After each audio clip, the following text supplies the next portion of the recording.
երրորդ սեանսը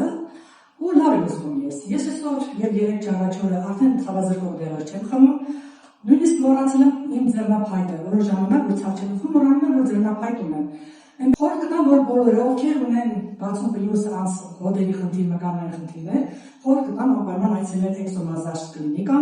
որ ինքը շատ օգնում է։ Այնպես որ առաջին մի քանի սեանսները ճիշտ ավելի մոռացված ցավերը վերհիշում ենք, բայց հասկացա որ դրան մեկը մյուսի հետ կապ ունի։ Բայց հիմա փառք Աստծո ես ցավեր չունեմ, շատ վստահ եմ, շատ հավատքով եմ եկել ու խորհուրդ կտամ բոլոր կին թե տղամարդ մեծ թե փոքր այցելեն, վստահ այցելեն։ Ես վստահ ասում որ այս բուժումը, այս էքսոմասաժը ինքը լիարժեք բուժում է հասցնում։ Նույնիսկ իմ պրոբլեմը շատ խորացած 2 տարի արդեն իմ խնդիրները այսպես լարված, այս բուժումը ինձ լիարժեք հասցրել արդեն մոտ կարամ ասեմ 60-70%։ Ու ես դեռ պետք է հենց շարունակեմ։ Ես նաև խորհուրդ կտամ որ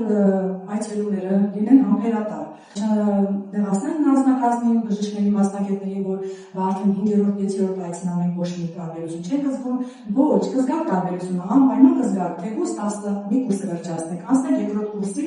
անպայման այդ զգացողությունը դուք կզգալու եք, ուղղակի եղեք համբերատար, մի դժգոհեք, մի նեղսրտվեք, մտածեք ավելի լավ բաների մասին, ուրախ եղեք, ուրախ տրամադրությամբ եկեք, ուրախ կգնաք։ Ես դա ձեզ վստահեցնում եմ, տանկերիներս։ Արդեն սա 6-րդ կլինիկան է, բայց վստահ եմ որ սա վերջինը կլինի։